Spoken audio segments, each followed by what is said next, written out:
Hey everyone, welcome back to CryptoCache. Thank you so much for joining me here. Hope you're having an amazing day. We're going to take another look here at Bitcoin, see what's going on. And we obviously have a bit of a sell-off here on a weekend. Kind of unusual, but we'll go ahead and see exactly what happened. Now, if you're new to the channel, not a financial advisor, just love teaching people how to trade, hopefully you can learn a thing or two here today.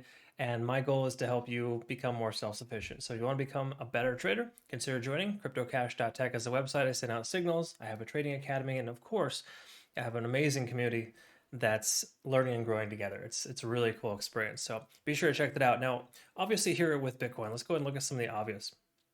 We broke the trend line to the downside, right? So we are anticipating a little bit of a pullback to about 41/41.5, maybe even 43,000. Keep in mind that's still a possibility, right? Just know that the harder something falls, the longer it takes to come back. So the likelihood of it bouncing back up there to that height is lower. Now that we're at the 38.5 range, I think 40,000 is probably the new resistance. Okay, so just keep that in mind. We spent some time there consolidated, but unfortunately lost that support level there, and this trend line is effectively broken, right? So we can tell now that we have kind of a bearish divergence here in that sense. I mean, obviously we had one prior, but this is more reiterated and reaffirmed based on the simple fact that we couldn't come back up and try to break above that 50-day simple moving average. So to me, the 50-day SMA on the one-day chart is probably the biggest, most important, impactful level we want to try to be back up above in order to be considered, more so short-term bullish, if that makes any sense, right? But for now, we are short-term bearish, and that's just kind of the reality of it. We had a strong 10% day yesterday, and today, I haven't measured yet, but we are with about 5% correction from top to bottom, which once again is kind of unusual for a weekend. You don't usually see this kind of volume on the weekends. So in turn, it makes perfect sense considering the Ukraine-Russia crisis right now and the oil prices, etc. That all that stuff's kind of coming to a head. So keep in mind until that is effectively dissolved, whatever the case is, that's going to continue to affect the market, leaving Bitcoin kind of unstable in a lot of ways, right? Not saying TA on Bitcoin is irrelevant, but in a lot of ways too, with that news causing these hard shift reactions, it can be difficult to anticipate sometimes, right? So again, I recommend exercising caution in this market right now. Try to open less trades, and if you're going to have a trade, it might be better for like a long-term position type of trade. So I think dollar cost averaging is probably one of the best, most effective things you can do right now, just based on the simple sense that we should expect the price to continue to digress overall. And then once we get closer to its major support, about 35,000, we'll kind of reevaluate and see where we're at there. But for the moment, right here, the 50-day SMA to me is going to be a pretty good indication of the fact that we maybe have shifted that sentiment. Okay. All right, so that's kind of where we're at there. Of course, looking at the RSI under 50 as well. It's no surprise it's been like that for some time, ever since we broke below 3 days ago. Okay, so again, one-day chart not looking great. Pretty much bearish divergence all the way. 4 hours usually where we can indicate some type of turnaround. Now we were stuck close to 30 on the RSI in the last few trading days, which is pretty standard, pretty normal for the circumstance. That's why I expected a bounce back, a little bit of a bounce, because oftentimes when you get an RSI under 30, there's a pretty good indication, or a strong chance rather, that the price is going to come back up at least to test 50. We didn't even come close to that. We haven't even passed 35 on the RSI, and now we're down under 30. Okay, so keep this in mind. Sometimes when you break below a key level support, which 30 is typically a support on the RSI, it will kind of work as a resistance. So we could effectively see the price continue to push down and not break back above. The likelihood of that's very low considering how overextended this is though. And this is the main reason why I thought we'd also see a reversal, because anytime you hit a 9 on TD sequential on the 4 hour, and we coincidentally also had 2 9s on the 1 hour, right? So a significant amount of bearish divergence and just continued sell off. There's this exhaustive state that happens that usually you see the price turn around. It hasn't happened yet. Again, fear, uncertainty, and doubt is a big, big motivator here, especially with all the world stuff happening. So on the 4 hour, not only do we have 1 9, which should have expected a bounce from there, we've got a second 9 here. So again, the likelihood of it coming up versus going down just in a technical standpoint is higher. That being said, proceed and take that with a grain of salt, because of course, proceed with caution in the sense that none of this stuff here is really mattering in a lot of ways when we have just this kind of nonsensical stuff in the news. Okay, so again, that's kind of where we're at there in that sense. It's neither here nor there, but it's relevant, right? Not saying the TA doesn't matter, but ultimately you shouldn't see a second 4 or sorry, a second 9 on the 4 hour. It's rare to see that. And that, to me, anytime you see a 9 twice in a row, it's commonly going to give you a signal for a turnaround, right? So just letting you know, we should expect some type of turnaround. It may not be significant, but it could possibly come up to test 40,000. There's a good chance of that. Again, that's just kind of based on the simple sense that we have this significant bearish divergence. We did not get our MACD convergence like we expected yesterday.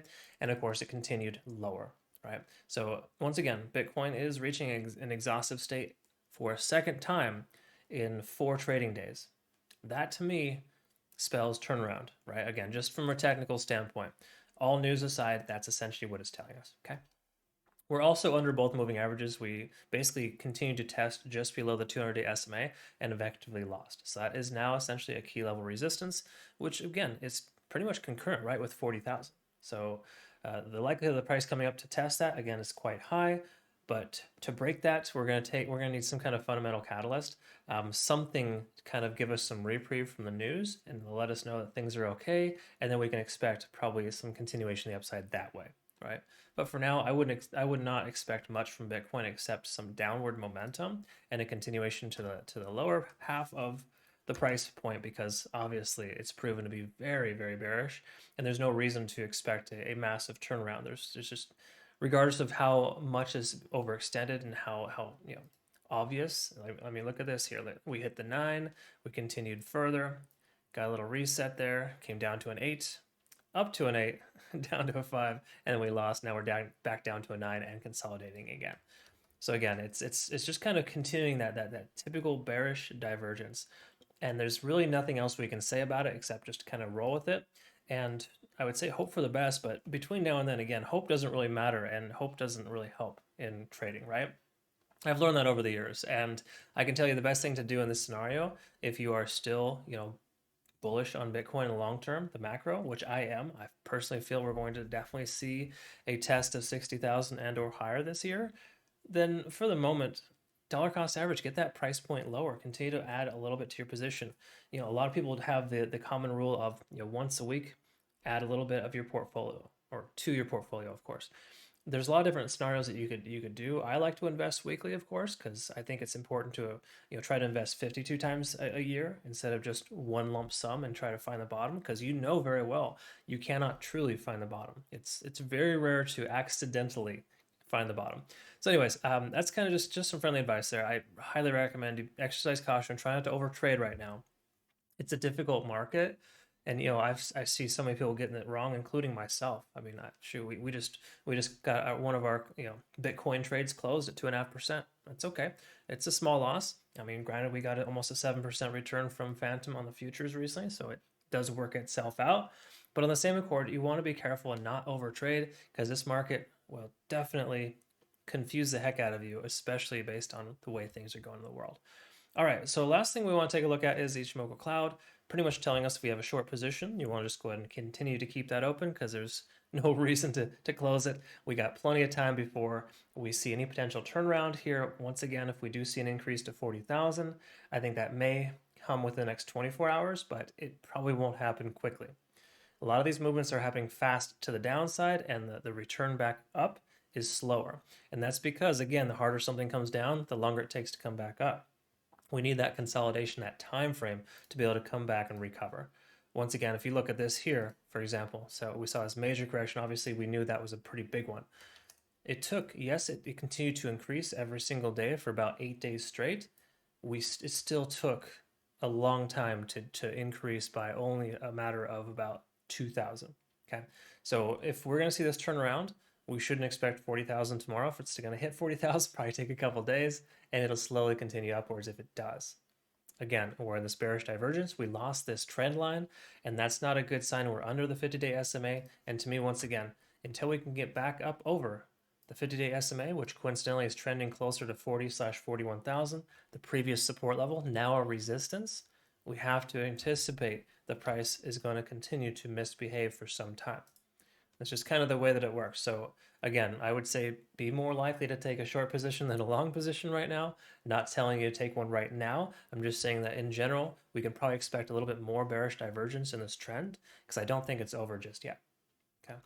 Unfortunately, that's kind of the way it goes, and that's how we have to deal with it. But I hope that you found benefit here, of course, even though it may not be the most beneficial of news.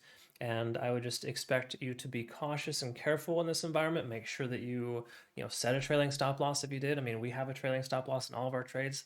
Thankfully, it triggered and we didn't lose more, right? That's the whole point of this. You want to mitigate your losses and maximize your gains.